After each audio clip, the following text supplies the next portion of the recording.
technologie, on parle innovation. Ici avec nous Grégoire Thomas, CEO, cofondateur de Flying Eye. Et Flying Eye, j'ai l'impression que vous faites des drones, mais un drone un petit peu particulier. Vous allez m'expliquer ça tout de suite. Absolument. Alors tout d'abord, il faut bien comprendre qu'on est à la fois constructeur de drones civils et opérateur. C'est-à-dire qu'on propose à la fois le hardware, le matériel donc et ça, le service. Ça c'est le drone, d'accord. Ça c'est le drone. Okay. Ça c'est ce qu'on appelle la charge utile. C'est ce qui va se positionner en dessous du drone pour répondre à un problème, à un cas d'usage spécifique. D'accord. Aujourd'hui, je vous ai montré un des cas d'usage sur lequel on travaille. D'accord. Et c'est ce qu'on a présenté à Vivatech. Alors c'est quoi le cas d'usage? Parce qu'en fait, il y a quoi à l'intérieur? Ce sont des petites boules? À l'intérieur, il y a des petites boules qui s'appellent des trichogrammes. Qu'est-ce que sont les trichogrammes? En fait, c'est des larves de guêpes.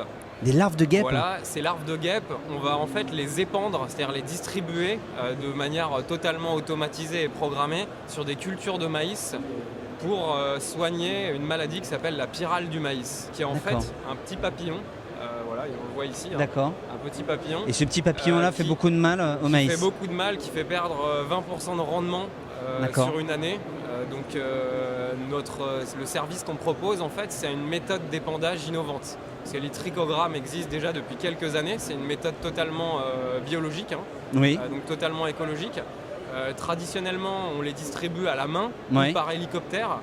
Mais comment les trichogrammes doivent se fixer sur le maïs? Comment ça se passe? Voilà, alors en fait, si vous voulez, parce que je vois pas, en fait, j'aimerais vraiment comprendre. Alors je vous demanderai pas de lancer. Dans la boule, en fait, elle passe par des petites larves. Ouais. Voilà. En dessous, là, vous avez un système de distribution. Nous, on programme on programme le drone. Ouais. Et en fait, tous les 8 mètres, il y a une bille qui va être lâchée. Ouais. On a un système informatique à l'intérieur, c'est un microprocesseur qui va compter en fait le nombre de billes qui est distribué et qui va faire une vérification. Parce qu'en fait, nos clients ont des assureurs et on doit pouvoir prouver à notre client que la distribution a été effective et on doit même montrer le taux d'échec de distribution. Donc on nous impose un taux de distribution de 90%. Et là, sur cette techno, on est à 98%, donc on est largement au-dessus. Vous l'avez déjà testé, vous l'avez montré. Il y a un espace drone. Alors, pour ceux qui ne sont pas encore à Vivatech, il y a un grand espace où on peut voir différents drones. Donc ça, vous êtes. Alors nous, on fait des tours de France, des régions évidemment où il y a du maïs, pour justement faire des démonstrations de distribution de trichogrammes à des coopératives.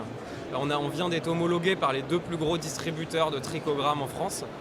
Qu'est-ce qui les conduit, les drones? C'est vous devez être sur place ou Alors là, c'est là que ça devient intéressant, c'est que en tant que premier constructeur de drones civils en France, on a équipé 350 sociétés en France. Et en fait, on forme et on équipe les opérateurs de notre réseau, c'est-à-dire des sociétés indépendantes mais qui ont rejoint notre réseau. On les équipe de la nacelle, on les forme sur le protocole, c'est-à-dire sur ce cas d'usage.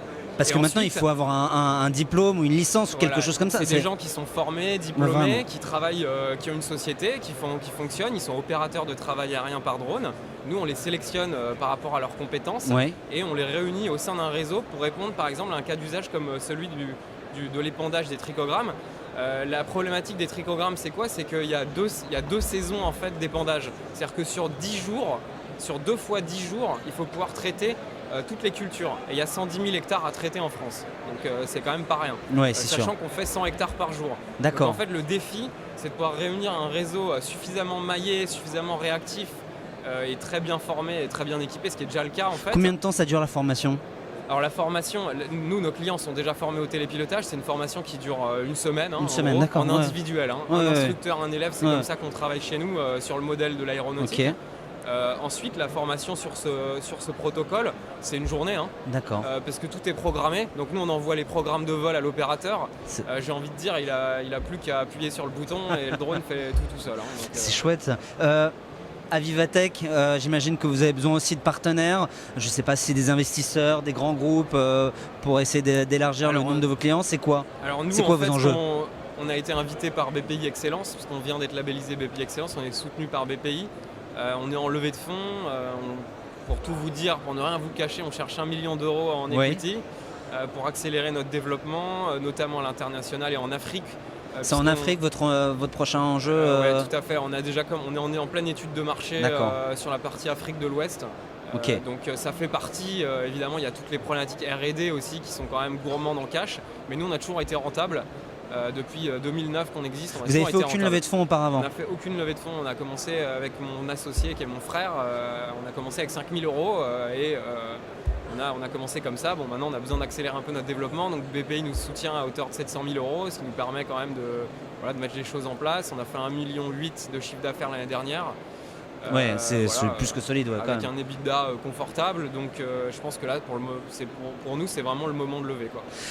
Je vous pose la question Sage, c'est en fait la question que vous connaissez forcément, pas la question mais en tout cas la réponse. C'est quoi la qualité principale pour être un entrepreneur?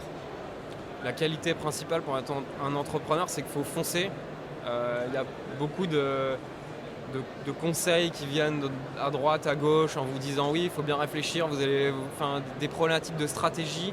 Au départ, il n'y a pas de stratégie, on a une idée, il faut la lancer et il faut faire du chiffre d'affaires le plus rapidement possible. Après, je ne suis pas dans le soft et je ne suis pas dans le logiciel et dans l'app. Là, dans l'app, c'est une logique complètement différente, mais sur du B2B comme notre marché, il faut faire du chiffre d'affaires, il faut saisir les opportunités, il faut foncer et voilà, faut pas avoir peur, quoi. Il faut foncer et il faut surtout venir à Viva Technologies. Demain, c'est ouvert au grand public. Vous allez pouvoir voir ce genre d'innovation, ces drones qui sont en train de révolutionner l'agriculture française et sûrement d'autres secteurs à l'avenir. Grégoire, t'en merci et puis je vous dis à bientôt pour nous annoncer officiellement la prochaine levée de fonds. Absolument, à bientôt, au revoir. Merci.